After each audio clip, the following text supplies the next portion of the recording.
Welcome to the Raised with Jesus podcast and today's study Saturday. We have Pastor Scheuerlein presenting his multi-site breakout session from the 2018 Multisite Conference entitled A Marriage of Equals. Good afternoon. I'm Pastor Scheuerlein. I serve at Christ Alone Lutheran Church in Thiensville and Mequon, formerly known as Calvary Lutheran Church and Trinity South Mequon, as we have consolidated our two churches together. Now, I realize a couple of things are against us right now. This is known as the black hole of education. Hour right after lunch. Okay? Because all the carbs are going to settle in now. And the eyes are going to say, I've got to work all really hard. All the blood's going to go down to processing all that. And none of it's going to be up in the head. But anyway, I know that you want to be here. And you paid to be here. And you were scheduled to be here. So I'm going to say, okay, we don't have to worry about that black hole of education.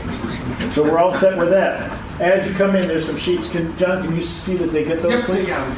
And then I have to share with you, in being able to give you a presentation today for this particular conference, I feel a lot like a proctologist. Oh, great. No. Well, now, let me explain. I know you too well. I had a member of my family who had to have a surgery known as a sphincterotomy. That's a very delicate muscle down there, even though we cover it up and we don't talk much about it. So the surgery went very well, and then I had to ask the doctor after that. I said, okay, Doc, I got to ask you a question. Whatever made you go into this field? Because I can't imagine a young man growing up saying, all I want to be is a butt doctor. I just can't picture that. And so he told me then, he says, well, you have to understand, I had a patient who needed the surgery. No one in the area had done it. So I did it. Then some of my colleagues had patients who also needed it. But they hadn't done it either. But I had. So they referred their patients over to me.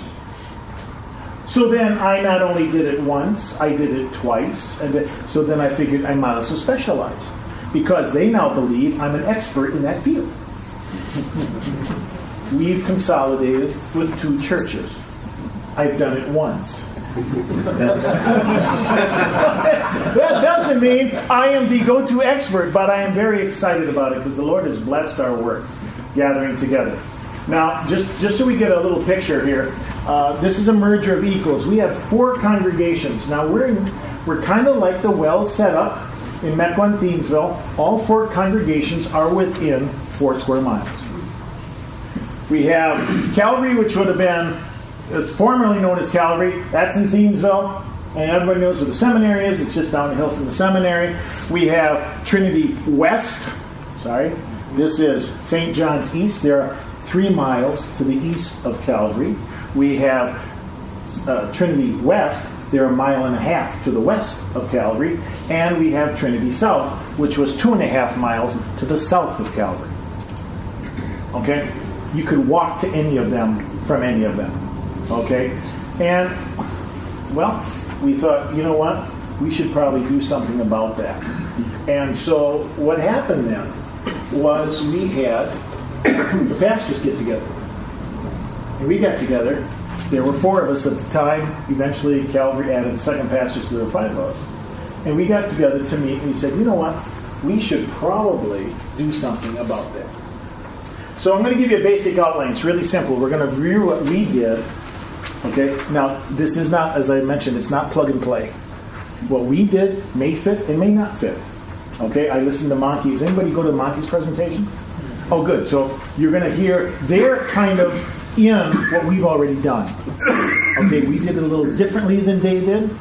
We did kind of press it, but so if you got, this is kind of getting the blend of they're in it, we've done it. Okay, so we're going to review what we did. I'm going to give you some observations of what we thought worked, didn't work, could have been better, what we thought. Then we're going to have some improvements. If I was going to do this again, here's what I would do differently.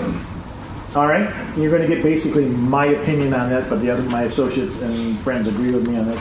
And then I want thoughts and questions. I'm hoping to leave enough time that if you have any questions at all, that you can do that. Now, I did one thing, just in case that ends up.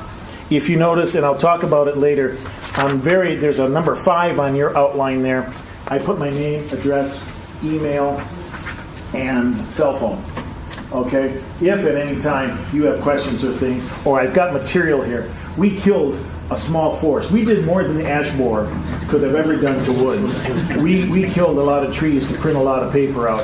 I did not print all that material out for you because I thought, well, maybe they want it, maybe they don't. So if you'd like it, we can certainly supply it for you. So that's available for you at the end. All right? So, first of all, in the beginning. It's always a nice place to start. In the beginning, there were the Articles of Shared Ministry. Now, if you flip over your outline, you'll see that. I did give you a copy of Articles of Shared Ministry. What we did is the 4 pastors got together. We realized there was a lot of duplication in what we were doing. We're so close, and yet we're doing the same things. If there was any company out there, I think we have to if we take a look at the secular world and our locations for some of our churches, if there was a company that would say, yes, we have 4 factories, where are they located? Well, they're all within a couple miles of each other. Oh, and what do each of them do? Oh, it's all the same thing. So you've got 4 factories that are producing the same material and the same widgets, and you what? Maintain. We got to close a bunch of them. Because if you could get by with only 1, why are you running 4? Now, in the business world, that would make sense. Doesn't necessarily not make sense in the parish world either. So, pastors got together. There were 4 of us. By the way, we were friends. That helps. How many pastors we have in here? Okay. Guys, let's be fair. We're on the same team. A successful team is made up of individuals who work for the team. When they interview the quarterback after a win, the good quarterbacks will say, well, you know, the offensive line protected me really well. The defense did an outstanding job. My receivers were there. They're looking because they're on one team. Sadly, sometimes it sounds like we're almost on opposite teams. Well, your church is doing really well. He's got a really good idea, but he's not going to share it with me, because if he shares it with me, his good idea, what's going to happen? Then I'll have a good idea, and it won't be just his idea, and people might actually come to my church too. We're very hoarding that way. God didn't want us to share. He wanted us to share. So it worked out really well that with 4 pastors, we got together. We get together, and Monkey had the same thing. We started at a restaurant known as the Prime Minister. That's a great name for us ministers to get together. The waitresses got to know us fairly well. They knew to wait a little bit before they placed their order, all this type of stuff. And we said, you know what? Let's get something together. So we actually, and I'm saying this because this is a top-down thing. As pastors, we are the shepherds. Take this in the right way, and I know we got some lay folks here. Sheep don't tell the shepherd where to graze. Because the shepherd is responsible for leading the sheep to the pasture. They're responsible for the welfare and the care of the sheep, right? And so we want to be careful that we actually lead. So we're going to say this is a top-down thing. The other thing is pastors are like farmers. We wake up at work. If you think about the dairy farmer, he go back to the dairy farmer. No, he wakes up at work and he goes right to it. Pastors think about ministry all the time. Your board members and things, even some of the dedicated ones, they'll think about it when they get the agenda for the meeting as they sit down to the meeting. But we live it, right? We think about it, and we ask the Lord bless our efforts and things. So this is why we got together, and here's what we came up with. And I'm going to read this through with you. I know you can read, but I don't mean to insult intelligence here or anything, but the Articles of Shared Ministry. The purpose of a shared ministry is to utilize the available resources or manpower within our congregations to better serve our membership and to reach out to our community with the gospel, while maintaining each congregation's independence. Calvary, Thiensville, St. John's East Mequon, Trinity South Mequon, Trinity West Mequon agreed to the following: to grant permission to their called pastor to seek the assistance of the other pastors to carry out shared ministry. Shared ministry equals areas classified as shared ministry. We got those listed below. To grant permission to their called pastor to assist the other pastors in carrying out shared ministry for their congregations. To respect the assisting pastors as called servants of Christ, serving under the direction and at the request of their pastor. To be supportive of the efforts and ministries of sister congregations. To provide regular communication between the congregations. to share costs of mutually beneficial programs by those directly benefited. Evangelism, that would be everybody. Preschool, that would be Calvary and St. John's. Grade school, that would have been Calvary. Cost of VBS and other similar projects will be left to the discretion of the newly supporting congregations. Advice and issues for the local congregations will be submitted to the appropriate council, board, committee of the local congregation. No pastor may initiate any ministry within a congregation of which he is not the administrative pastor without the permission of the administrative pastor and in consultation with the other pastors. The entire shared ministry program will be reviewed after 2 years. Organizations within the churches are to be reminded to include the other churches whenever possible, in particular for unique fellowship opportunities, bowling, ball games, outings, whatever. To establish a coordinating council composed of the pastor and equal lay representation from each congregation. Some of the current lists for shared ministry are big classes. Rather than having 1 or 2 people coming to a big class, let's just have one big class. We don't care which church you join. All right? Then we can have, same thing with public school. How many of you have like 1 or 2 students in public school class? But now if you get a couple other congregations to join with you, then what? Now you have a class dynamic. You might have 6, 8 kids in public school class, and you don't have to prep every week for that because you would share that duties with others. Catechism classes, Bible classes, school devotions, evangelism. Not only that, but we'd share outreach. Remember when there were a time called the Yellow Pages? Anybody remember Yellow Pages? Oh, wonderful. And if you wanted to take an ad out in Yellow Pages, usually it was a little tiny box and it cost you so much.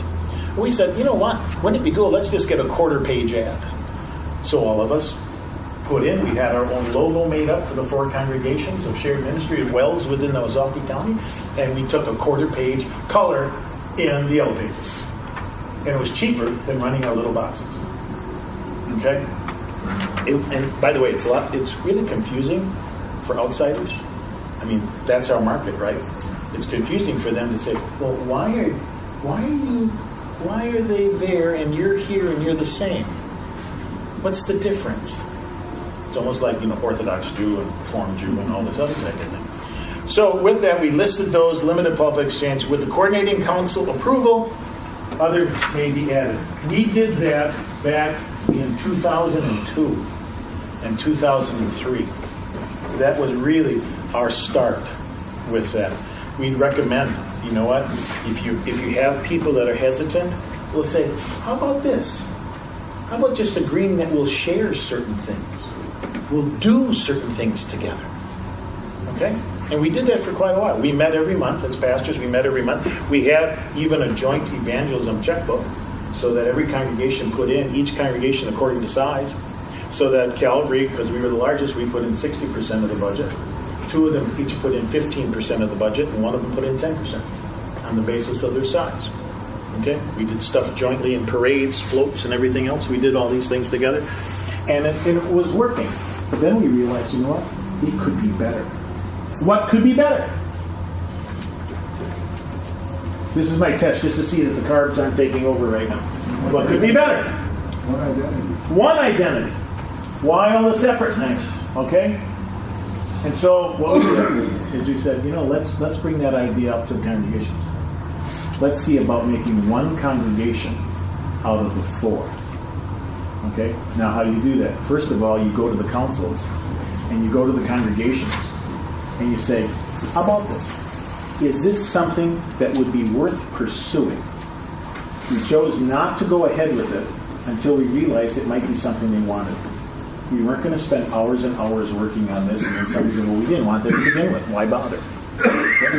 All the councils and the voting members of the various congregations agreed. Understand, we're dealing with saints and sinners at the same time. There were those, they met, the other 3 congregations met apart from Calvary to make sure, and they said they're doing this, and we said, go ahead, do it. They didn't want the big church to swallow up the little ones. They didn't want big fish taking the other ones, and that would be the...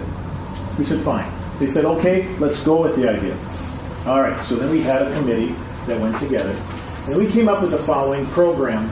The evening and the mornings were the first period. So that was the articles of shared ministry, which, by the way, we did not copyright those articles of shared ministry. Use them. Take whatever you want. Okay? That was the first period. On the second period, the thought process was begun. How good it is and how pleasant to live in unity and peace. For there is one Lord, one faith, one God of us all. That became kind of our overall theme. We're on the same team. We're on the same team. We're in the same area. Let's see what we can do to work together. So the committee went ahead, and then we brought this brief review. This was presented to all 4 congregations during the worship service. We came up with a shortened order of service, and then we had the following presentation given to all the congregations. Ideally, it would have been a leader for each of the congregations doing it. I presented it at 4 congregations. That way, if somebody really didn't like it, they just had to hate me. They didn't have to hate their church president or their council. Okay? I got big shoulders. All right, so here's what happened. Here's Trinity West. I'm going to give you a little history of all this thing. Trinity West, notice, established 1867. Membership, 91. Purpose, to share the gospel of Jesus Christ with community. Does that make sense for a congregation? Yes. Trinity South, established 1853. 207 members, served by Pastor Weinrich. Purpose, share the gospel of Jesus Christ. St. John's, 1860. Did you notice a trend in one of these congregations were all established? Again, we heard it in one of the presentations up there about how far the horse can go. Well, we have one on one side of the river, East Mequon's on the east side of the river, and then you got these, you got the farmers. Served by Pastor Kaler to share the gospel of Jesus Christ with community. Oh, and here comes the youngster. We were established in 1931, 1,000 membership, got the 2 pastors to share the gospel of Jesus Christ with the community. All right? Those are the 4 churches. We have a wonderful history. We have a wonderful message to share. We have to wonder, however, are we doing the best we can? I think every congregation really needs to see that. Really needs to take that hard look. That was that deep look. I'm not sure if it was Pastor Monkey or Pastor Hagen who has to take that deep look in there. Are we doing the best we can? God gave the best. Our Lord deserves the best, and so do His people. Shame on us if we're not going to strive to give Him the best. To just say, well, that's what we've always done before. So are we doing the best we can? And is what we're doing sustainable? If what we're doing right now, is it sustainable to keep going? So we take a look. We just did a quick attendance thing, and you notice when we talk about sustainability, there is the overall graph of our membership decline over the years. The middle one here was Calvary. And by the way, what would be the difference? You see all these congregations down here, the 3 of them, they're all in 1800s. Anybody want to guess what the difference was between these 3 and this one? There's a school. Okay? These, when they were formed, and by the way, Calvary was formed in 31. Anybody know what was going on in 31? The Depression. Not just the Depression, the Great Depression. Okay? Not a great time to start. We were one of only 2 missions that were started that entire year in the Synod. Okay? It was started for the sake of the school and to do it in English. To have services in English. We think about that. Had they decided here, let's move to English, because where was it going? It was going to English. If we don't recognize our neighborhood, if we don't recognize our surrounding area and kind of work our ministry to fit that, where are we going to be? Well, there's going to be a decline, isn't it? So Calvary actually was started in English, which is really nice because all the minutes that go all the way back to 1931, they're all in English. Okay, so with that, so just imagine what could be done if 4 began to work as one. Just imagine. Imagine the things that could happen. Think about it this way, and we put in there, by the way, never give a suggestion of I made the mistake. I said, let's just call Unity Lutheran Church. And everybody said, that's not the right name. No, I'm just using an illustration. You don't want to be careful about putting the illustrations out because they think that's what it's going to be. Okay? But we said, just think about that. Established in 2015, membership of almost 1,500, got these 5 pastors, and then what? The purpose, to offer greater opportunities to impact the Mequon-Thiensville community with the gospel of Jesus Christ. And by the way, Pastor Kaler, I've got to go back here a bit.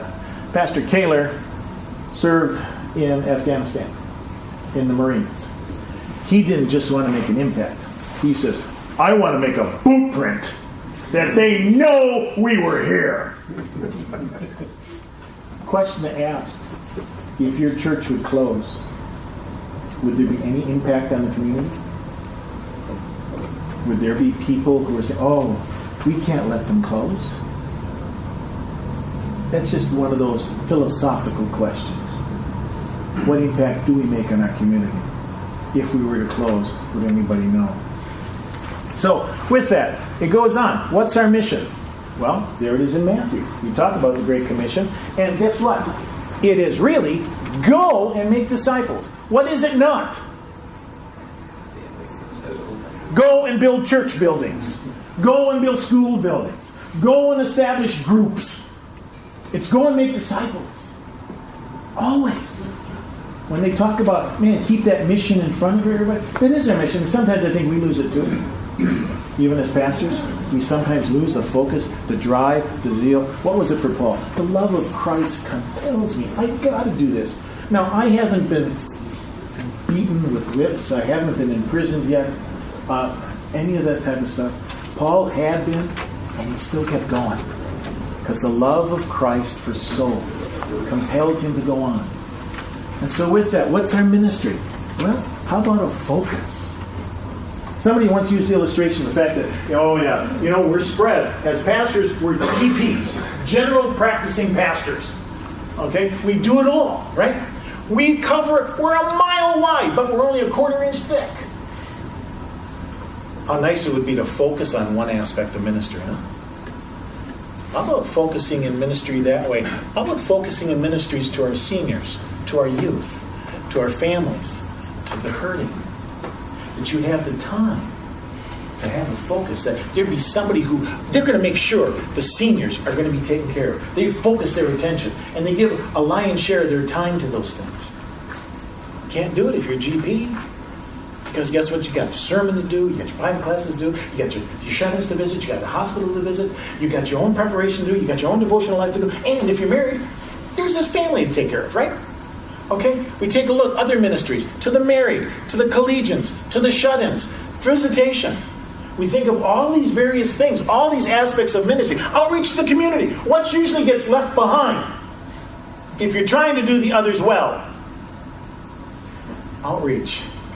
Don't have time to go make those visits. Any souls ever saved by a meeting? How much time do we spend in meetings? We spend a lot of time in meetings. It's like people who love to cook and all they do is read the book. They just read the recipes. They never bother to get their fingers in the dough. Here it is. And so what does that look like? What does it look like for 4 to be 1? Well, here was the pastoral staff at the time. Okay? Pastor Weinrich had to take medical early retirement. The Lord, right when he was excited, he says, I'm so excited about this shared ministry that we've got going on. He's enjoying preaching again. The Lord froze his vocal cords. He ended up having to have emergency tracheotomy. They did surgery so they could move the trach out, so he had to take early retirement. Pastor Koberg did retire. This is Pastor Kaler, Pastor Ebert, and then me and one of my younger years. Okay, so I said, this is your crew. What does it look like if each pastor, well, what's it going to look like? Each pastor will still serve the full role of pastor. Remember, we're breaking the people into the concept of a shared ministry, of consolidating. We'll coordinate a specific area of ministry. So there were 5 of us. One would need administration education, one would handle family ministries, one would handle special ministries, one would handle outreach, and one would handle worship. We said, here's how we're going to divide it up. Here are the major areas. Each one of us is going to be responsible for one of them so that the others don't have to worry about it. They can take that one off their platter so they can put another scoop of something else on the platter. By the way, does all this make sense so far? If you guys have a question, and I'm talking too fast, I'm excited about this type of stuff, and I know I'm probably going to run over and I don't want to. Well, I do want to, but I can't. But anyway, keep me down. But anyway, everybody's in charge of this. So they've got a focus. Wouldn't it be great that you could just focus on getting really wonderful worship services all the time? Ever go to a conference and And they've got these wonderful, even like the district convention, they got the ensembles and the wonderful music. What? Well, they've got a focus. They got somebody doing that. Can you imagine that on a weekly basis? You got somebody just for that purpose, just to do your worship. So, now what's that kind of mindset going to take? Not the mindset like, Salvi, never done it that way before. Yeah, How many Wells people does it take to change a light bulb? None. We never change. Okay. How many Wells pastors does it take to change a light bulb? Each one. No, just one. He holds the bulb and the world revolves around him. Okay. So we need a new mindset. Okay? And the new mindset is right there. Anybody recognize? This is the Homestead High School football team. Homestead Mequon. And it works out really well.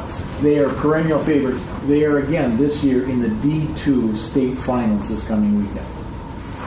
Now I say, what?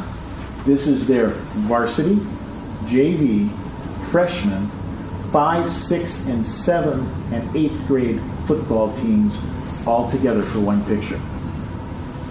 Homestead is regularly in the state finals. Why? Because from little on, from 5th grade on, they're being trained in the Homestead way of playing football. So that by the time they get in as freshmen, as the time they get in as JV players, guess what? They know the system. They know what to do. They know how to do it. They work as one team. And so it's great when the varsity players come to watch the 5th graders play and encourage them and help them. Imagine what it is to work as one. And we see the success that comes. Well, hey, how about us? What can we accomplish if we work together as one? Instead of all having our little kingdoms here and there, we get together as one. What would it mean? Could you imagine what could be done if 4 began to work as one? One mission: to make a lasting impact on our community with the saving gospel of Jesus Christ. Notice, an impact on our community. We're here for you. We're here to help. We have, right now, one of the things, Pastor Ebert, my associate, the Lord gave him a special ministry. Before he came to Calvary, his son took his life. And he held his son in his arms as he expired. And so we have a grief support group called Wings of Hope, and for the community, for people suffering from the loss of a suicide. Okay? That ministry wouldn't have opened up. The Lord gave him this unique opportunity. But it's the community. And we have people coming in. We're not trying to convert them. We're just trying to help them right now. That's his ministry, to make an impact on the community. Right now, Pastor Ebert just joined as chaplain of the Mequon Police Department and things like that. Working, again, just to be part of the community. My part's a little different. I umpire Little League games and get to talk to no parents. They argue. We usually have kids umpire. They argue with the kids. They won't argue with them. Especially ones who can bring them up in a sermon later. Okay. Okay. Imagine one congregation on 4 campuses across our community. No matter where you go in our community, there's one of them. Hey, there's that church again. There's that church again. One governing body over the whole congregation. It's one congregation. By the way, a congregation, that's the people, folks. It's not the building. One budget. One name. And the membership, hey, guess what? They're going to be better served by an expanded family of the congregation. They're going to be better served by pastors who are able to meet their needs because we can focus on those needs. Okay? Better equipped to meet our mission to go and make disciples, to equip them to go out with them. Money, hey, guess what? The scariest part of the whole thing of joining churches, it makes sense. That scares people. If it makes too much sense, there's got to be something wrong with it. Church should be difficult. These things should be hard. They should be, I think of Naaman. Remember Naaman? Prophet tells him, go wash yourself in the river. Oh, there's cleaner rivers for I'm not going. And finally the little servant says, if he'd have told you to jump off a cliff or something, you'd have done it just to clear yourself of leprosy, right? Just go wash in the river. You know, this makes sense. Finances aren't our reason. The one blessing we had, it wasn't because one congregation is dying or it's financial. It wasn't at all. I really appreciate my brothers in the ministry and the congregation. It's about ministry. That's the reason we were looking at this. That's got to be the whole thing. Again, that was reiterated a number of times this morning. And there is better stewardship. Why are we turning the lights on 4 campuses at the same time for the same services? We thought about that, by the way. When we finally got together, we said, this doesn't make sense. 3 of us had Thursday night services at 7 o'clock. Okay. One will stay on Thursday. One of us moved to Saturday. Another one moved to Monday. Another one changed the morning times so that technically we ended up with a Thursday night service, a Saturday night service, 4 different times for services on a Sunday morning, and a Monday night service. No one in our community can have an excuse. There's no time for them to go to church. All right? So for the community-wise, we're saying, okay, now we're expanding what we can do. Why duplicate it? Why were there 3 services on 7 o'clock? Basically on the same text, basically with the same sermon.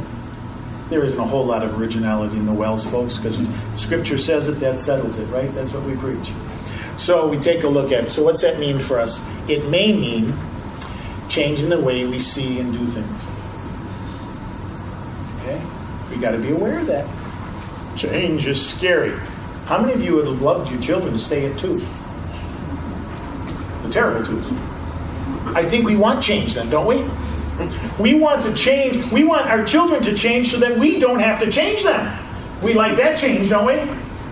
We look forward to those changes. Okay, may have to change that. We may have to change the place and time we worship. It will mean changing how well we serve our Lord, our members, and our community. What are the other matters that might be considered? What matters to you? And basically, that what matters to you was the last slide. This was presented to all 4 congregations. Congregations then went together and voted and said, okay, let's pursue the concept. So they all voted on the concept. And the evenings and the mornings were the second period. On the third period was created the CBC, the Consolidation Building Committee, which consisted of these committees: finance, Christian education, outreach, property, worship, visitation, group life, administration, vision planning, and cemetery. 3 other churches have cemeteries. If you have a church that has a cemetery, it is a mixed blessing. Okay, so these are we went to the first congregation and said, we need people in this. This was exciting. 72 people volunteered to serve on these committees. Each committee is having at least 5 to 7 people per committee. And they went out and they did the legwork. Can you go back to that? Yes, I certainly may. Yeah. Basically, you take a look. What do we do? What are the aspects of all that we do? And we said, we need to see how this is going to work. Pretty much all your congregations do this. All right? Am I right? We got the finances. Christian education, it might be Sunday school, it might be day school, might be whatever. Outreach, you want to do that. Property, everybody's got property. You got to manage those. Worship, visitation. Yes? Sorry, I don't mean to. No, don't. My mind walks on many trains. It doesn't matter which track I'm on. So which one of those groups was the most contentious? You know what? None of them were contentious because each committee went and they were just assigned administration. How is it going to work with 5 pastors? Because then, as we had 5 pastors instead of the 4. There weren't any. I'll tell you what contention comes up later. but none of these were because they had a focus. One of the things, obviously, there were some people that thought finance. Oh, we can't afford this. I'm sorry. I think it was Pastor Hagen that used the word stupid up there. That was always a bad word in my family. The kids thought it was a naughty word. I just told them it was stupid to think it. Well, anyway. But they said, we can't afford it. I'd say, we're doing it now. You're paying for 4 campuses and 4 churches, aren't you? So how is it when you come together you can't afford one if you're doing it now?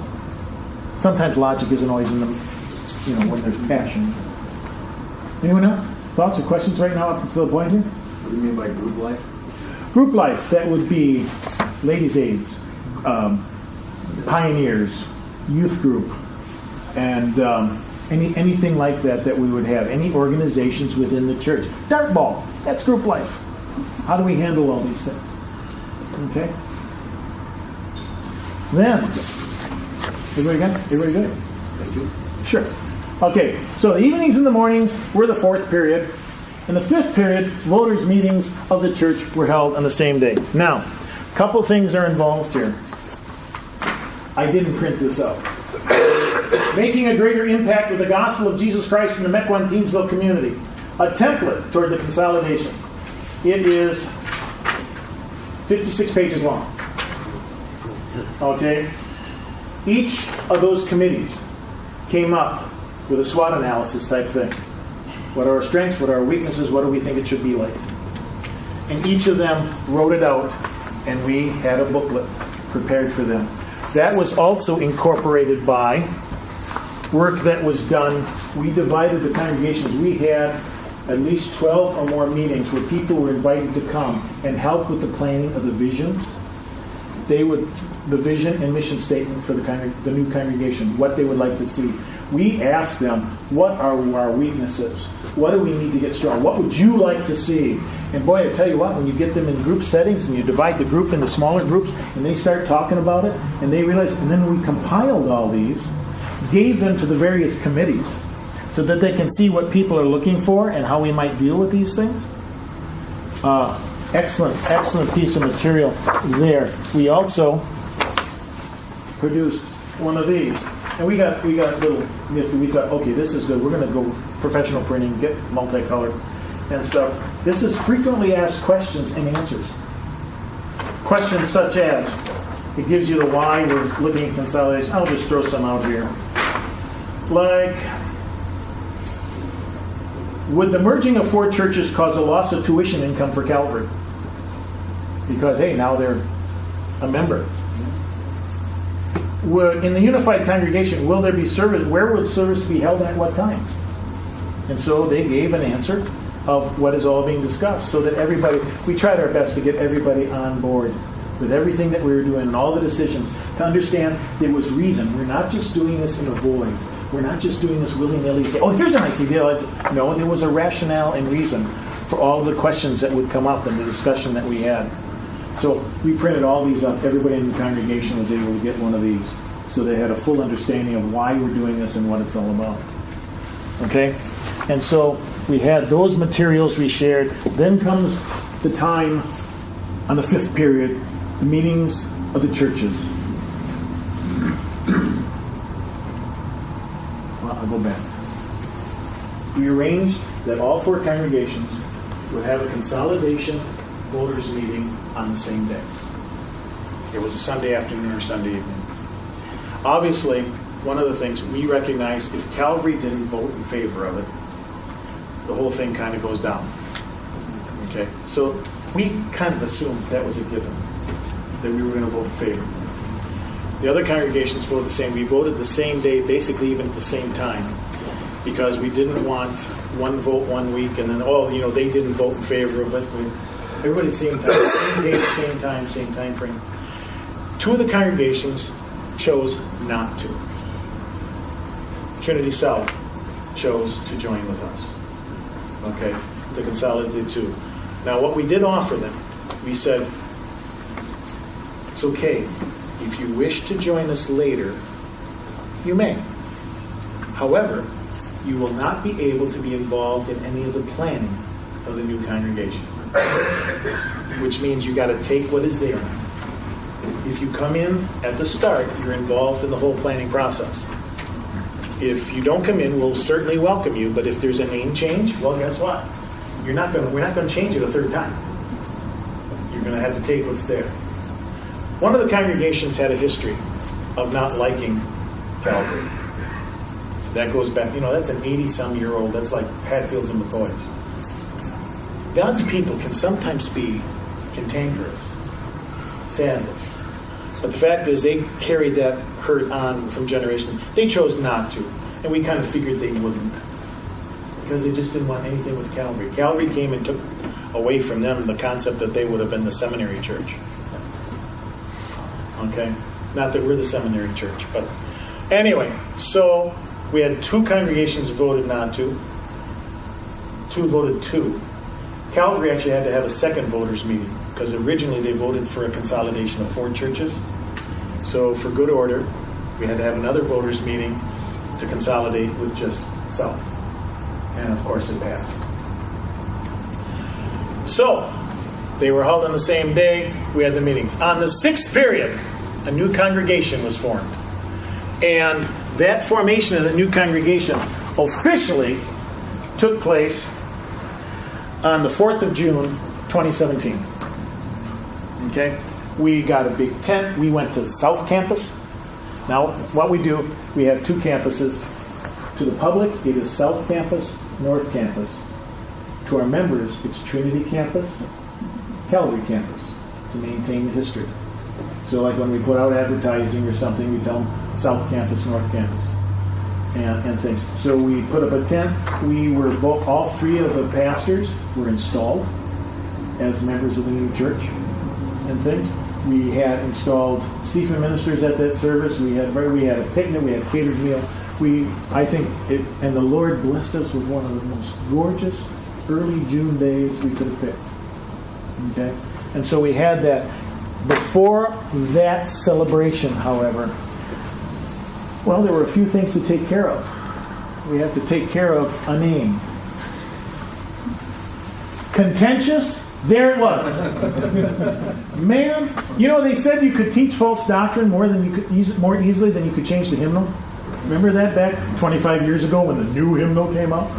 Well, boy, I did not realize at that time there would be so much animosity about a name change. People are hung up on these things. So we gave them a sheet. We wanted everybody involved. We handed out a sheet like this and offered them, you may suggest a name and then tell us why you think that's an appropriate name. We offered some suggestions, however.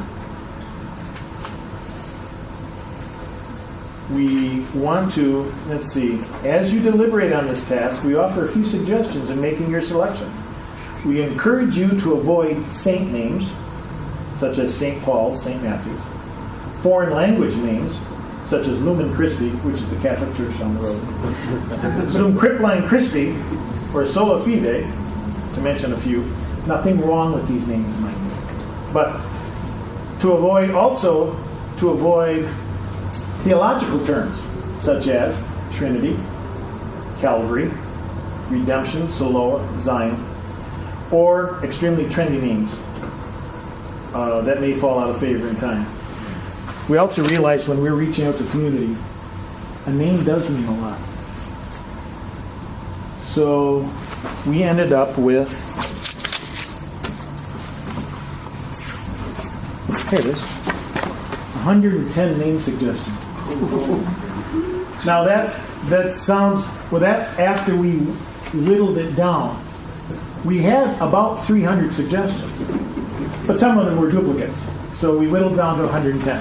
Then we took a look and we had the CBC gathered together, our elders take a look, they whittled it down to 5. We thought Milwaukee River is right across the road from us and along on both sides of both campuses. How about River of Life Lutheran Church? That sounds cool, right? Doggone it, up in Saukville, just a few miles north. They started a little church over there. What do they call it? River of Life. Oh, man. Victory? Oh, there was a church in Brown Deer that just said, well, anyway, it came down to Christ alone. Okay? And that's what we are. We are now Christ alone. And it's neat because it came with its own theme song. It worked out really well that way. Okay, so a name. There was a lot of that with that. The systems. Okay, how are we going to work all the systems? We actually came up, we adopted for the time being, Calvary, because we had just rewritten the Constitution. We adopted the Calvary Constitution just the Constitution part. We've suspended the bylaws until we get a whole new system. And our whole new system went away from the church council type thing and the bottleneck that happens with pastors if it's all got to funnel through the pastor. We now have 7 committees or boards.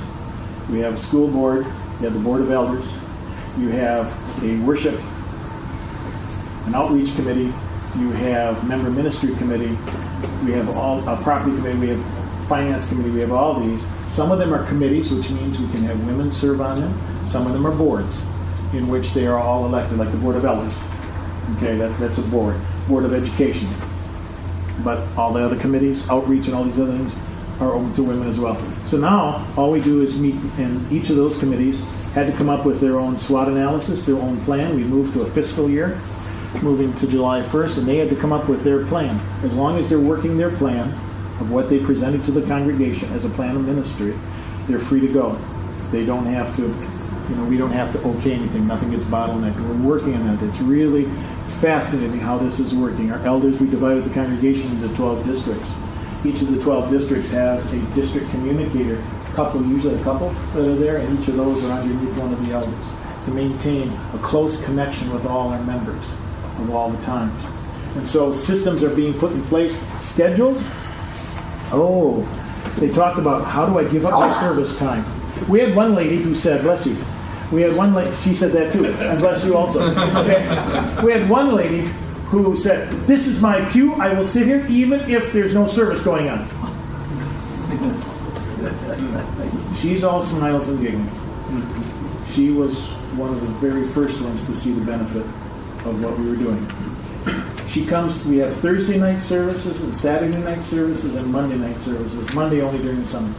But those two we hold at the smaller church because it's a wonderful way to make a small group, which is a Thursday and Saturday group, to be intimate. And the singing is great, the acoustics are great, so we do those. The larger services we do at our North Campus, which would be the bigger church. So we divided that up, okay? And it's working well. We still do Lent, we still do noon service at the smaller church, and we do the larger services in the evening at the bigger church. We work that. Sunrise service, we'll do Easter sunrise, we'll do it at the smaller church. Late night, we have a 10:30 Christmas Eve. We do that at the smaller church. We work it out by basis of how large the group is going to be. And everybody's happy. And the lady who sits in her pew, still sits in that same pew, she comes regularly on Saturday night. Because that's still her church. And we're not gonna tear any of that away. Okay? So, and then there's all the little things. Little things, like your seal, you have to change. By the way, changing the name of a church is not as difficult as you think. We had more people concerned, well, what are we going to do with the basketball uniforms? Well, when they wear out, we'll change them. And then we'll put the new name on it. We changed all the logos and stuff on the gymnasium, and we still have Calvary in the back of the school because we had problems with the sign company. But I won't go into that one either.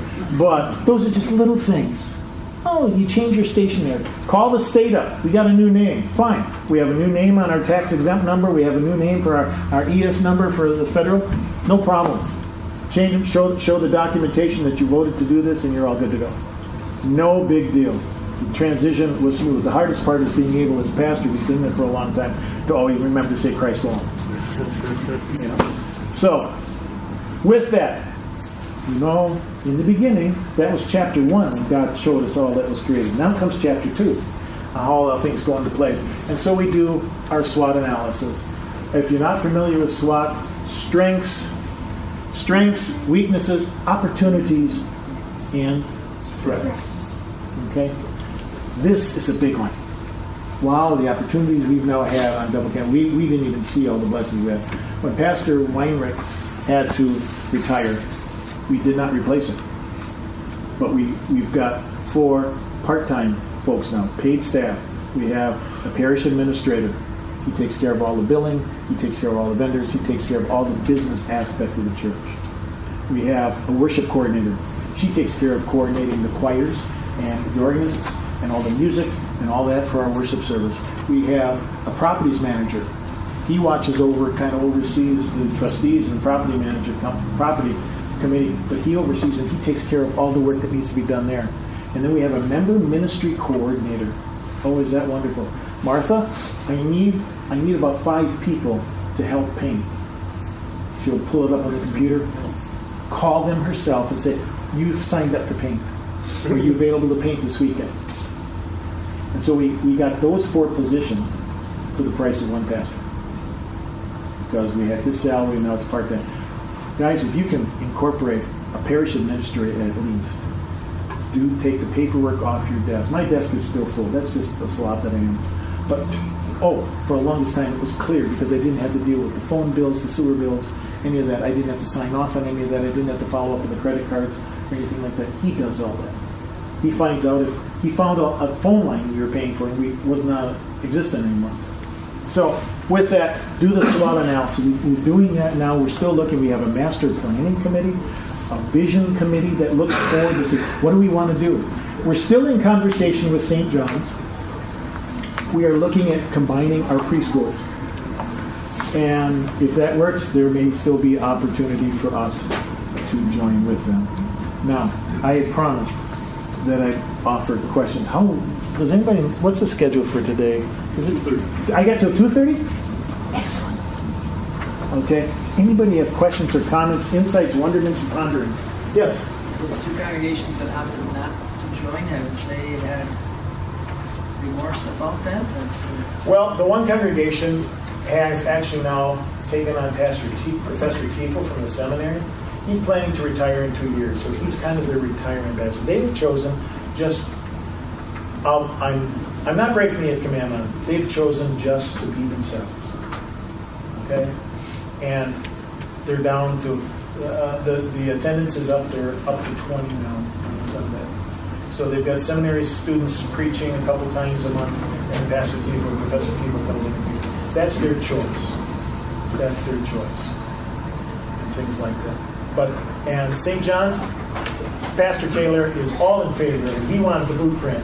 He's in favor of it. We encountered right up front somebody who just didn't like the idea, and they said, well, we like a small church. Anybody have a problem with that? Small church is nice. Community church is nice. Family church is nice. But did Jesus say stay small? Could you imagine the disciples on Pentecost? I'm sorry, a couple thousand, that's too many. No, we want to just stay with, okay, give us 1 or 2 so maybe we can go up to 15. So we can still get in one house. Small isn't the way you want to stay. And we're not, and somebody, well, I don't want a mega church. We're no mega church. We're a small church. You want small church? Come to Thursday night. We only have average right now around 45. We had a gust on Saturday. We had 100 on Saturday.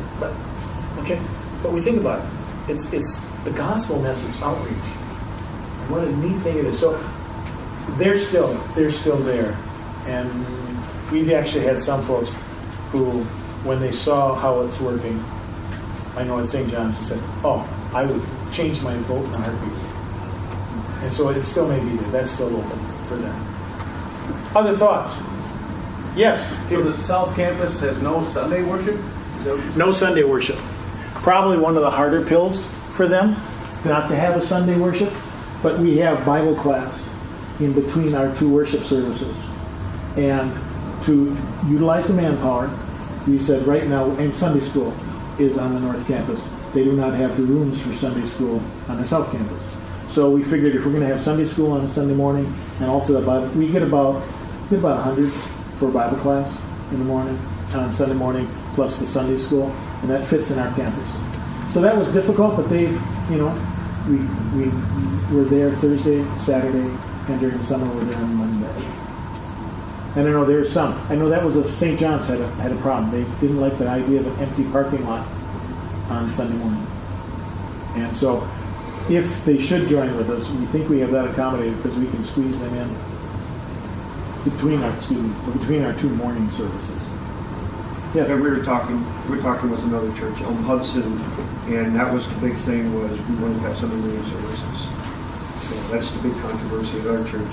You wouldn't have Sunday morning services at that building. There. Right. Exactly. I mean, you think about it, the synagogues are all empty on Sunday. Nobody thinks ill of that, right? Okay. Other thoughts? Yes.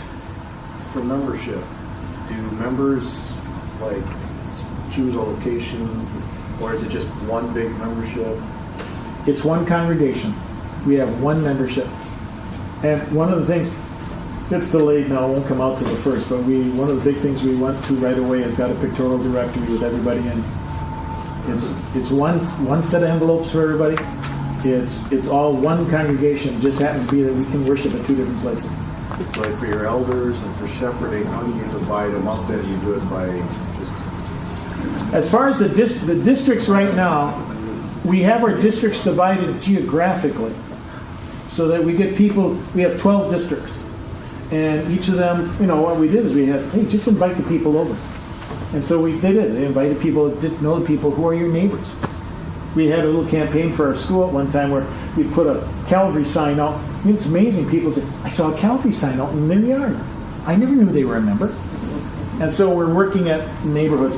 Eventually, that may morph into more demographically based districts where we get them by age. But right now, we're doing it that way. And so for each 3, we have an elder that watches over 2 districts, watches over those communicators. And like when I go out and visits with the elders, we'll go to his district to introduce him, and we're going to those. We've also taken the congregation. If you're looking for, by the way, if you're looking for a computerized program for church membership, it's called Servant Keeper. We've just incorporated, we're just working on it now. Excellent program. It's not cheap, but it's an excellent program for monitoring. And what we've done is we've also, this sounds a little crass, we've rated our membership. We give them a care factor. The care factor 1 means you'll always see them in church, you'll probably always see them in Bible class, you'll always see them. Care factor 2 is you'll see them most of the time, okay, but not like every. Care factor 3 means we really should watch because they may only be once a month, a couple times. Care factor 4 means we go to knock on the door. And then we also have care factor C, which is college, so that we can follow up on them. We also have one other care factor, bless you, which is the shut-ins and those that cannot make it. And we have a FAR category where there are people that have moved away, they haven't reestablished themselves at a church, but we will not take them off our list until we get them established someplace else. Because we believe if they're off our list, they're on nobody's list. And we want to make sure we follow up. I had a hand here and then there. Yes? Just quick, our care factor is something that's inside of that Servant Keeper. We add that. You can add all those columns for yourself. But you can add pictorials on it, you can add pictures in there. That's where all our, and we came up with our own list of, I don't know how many, for, you've all done time and talent sheets? We've included that, so now everybody's able to get actually onto the computer at home, log in their time and talents. So when Martha, our administrator for member ministry, needs people, she just types in, I need painters. And it'll pump out a list with phone numbers of everybody to contact for that. It's a great program. They got great tech support for it. I'm just saying if you need a program, that's one that we're really pleased with. And we brought our whole congregation together. And one of the blessings, Pastor Weinrich was very disappointed when he could not be further involved with this whole program. We had a retirement party for him at South Campus in their fellowship hall. And I remember his statement very clearly. He says, I wondered what role I would take as we joined together, how I might be able to help bring them all together. And he just took his hands and he went like this. Over half the people that were gathered together were from Calvary. And the other half was from Trinity. He says, this is what it is. We have been brought together as one community, one congregation. And, and everybody applauded because that was his role.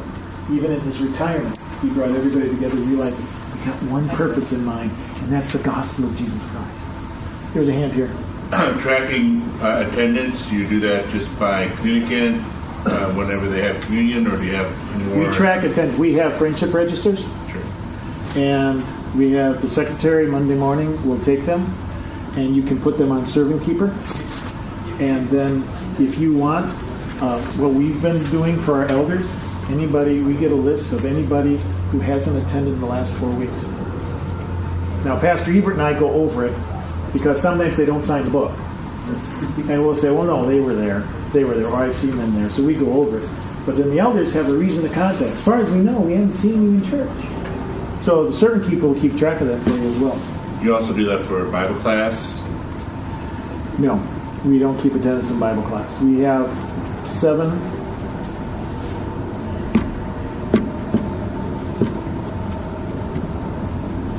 Bible classes, not counting teens.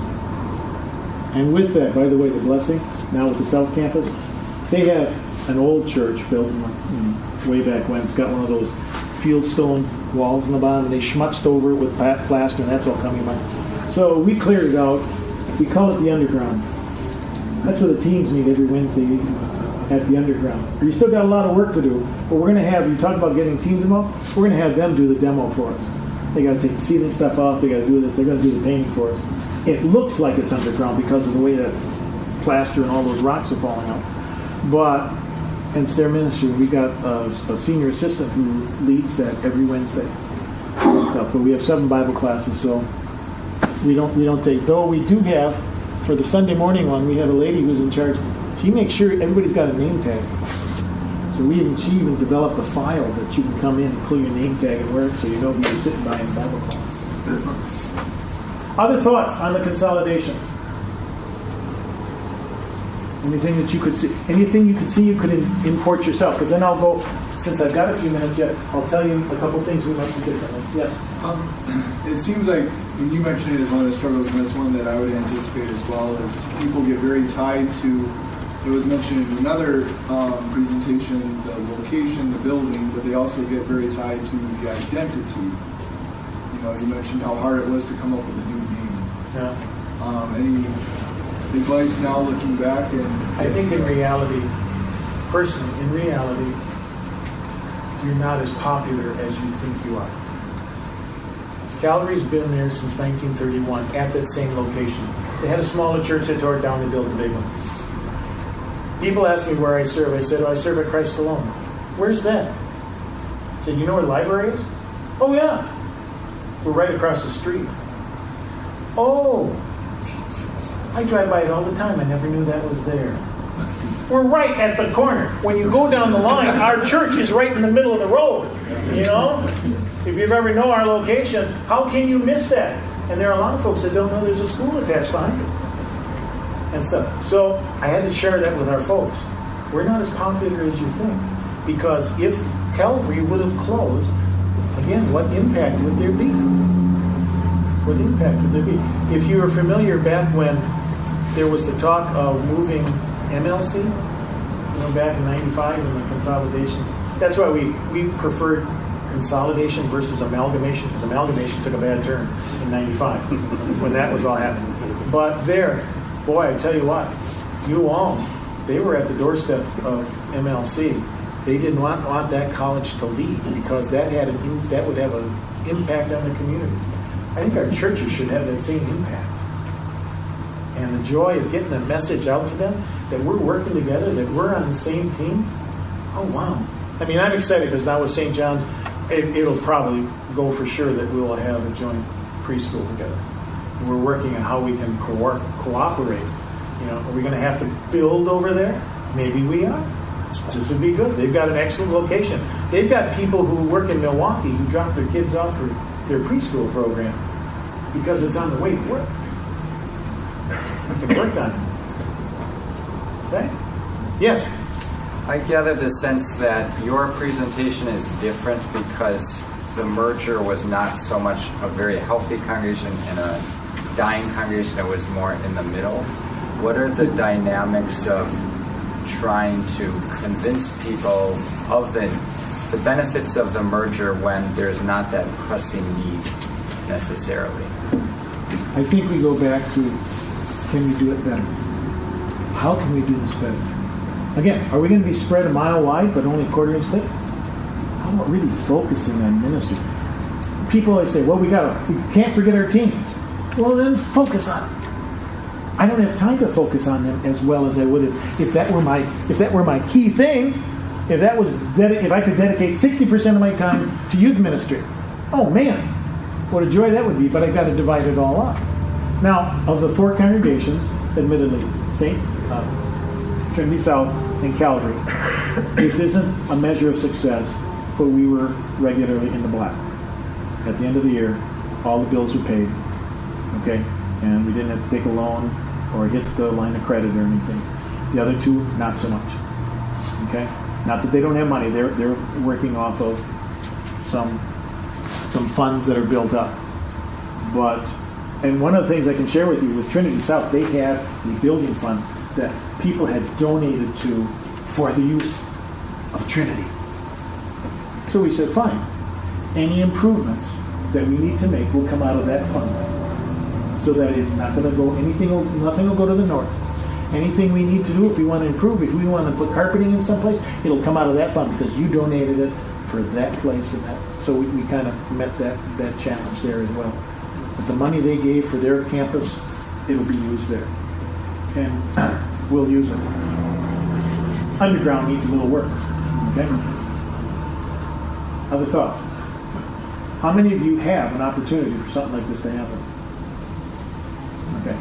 Now, I put my name and address down there. I'd be more than glad to come and visit.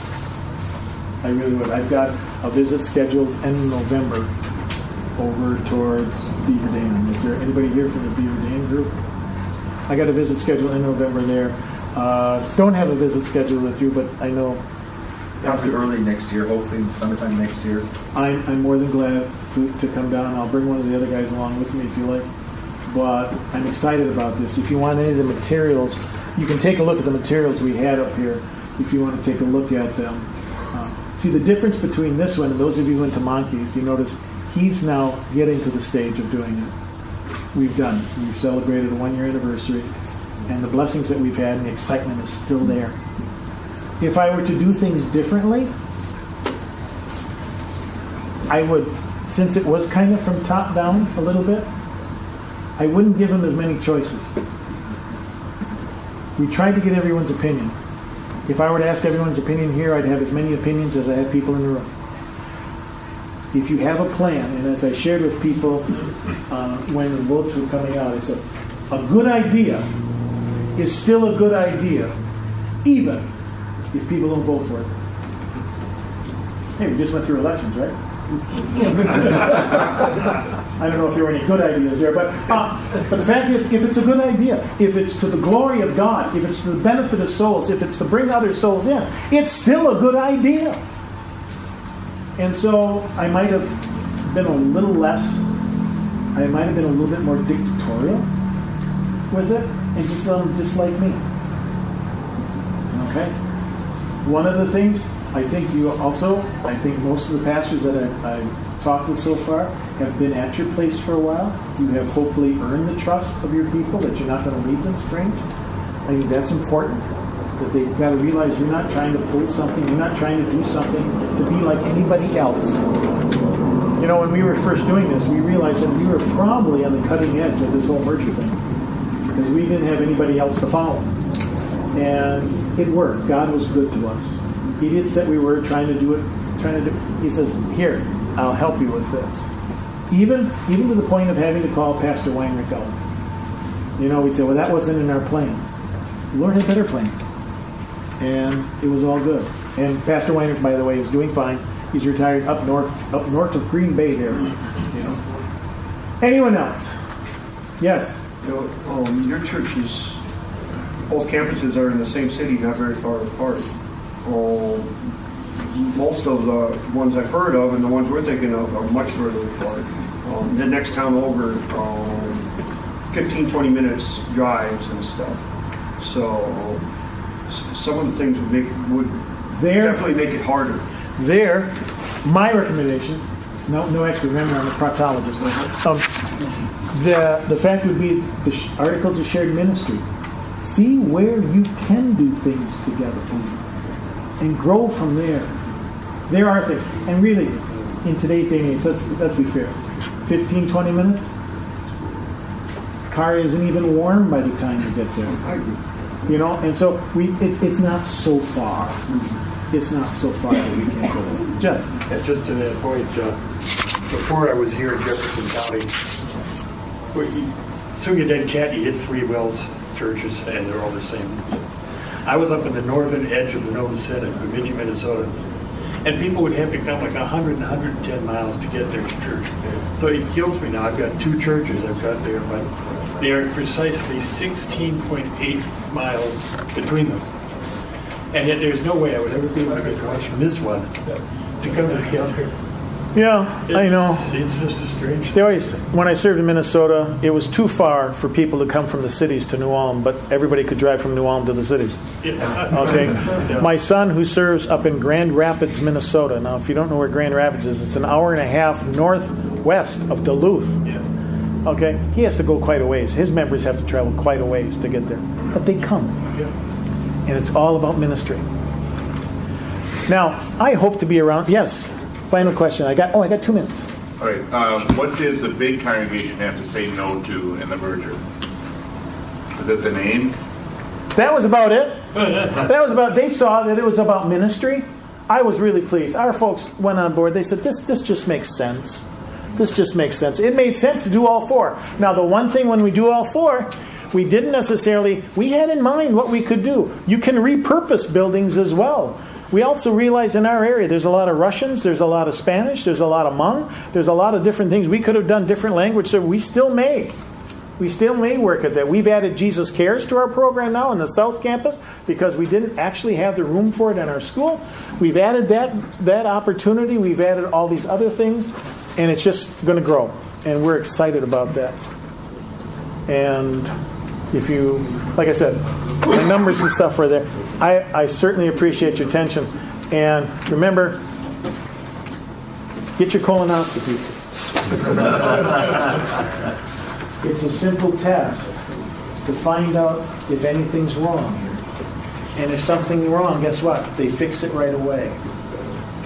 Take that for your preacher proctologist. Have a good day. Thank you.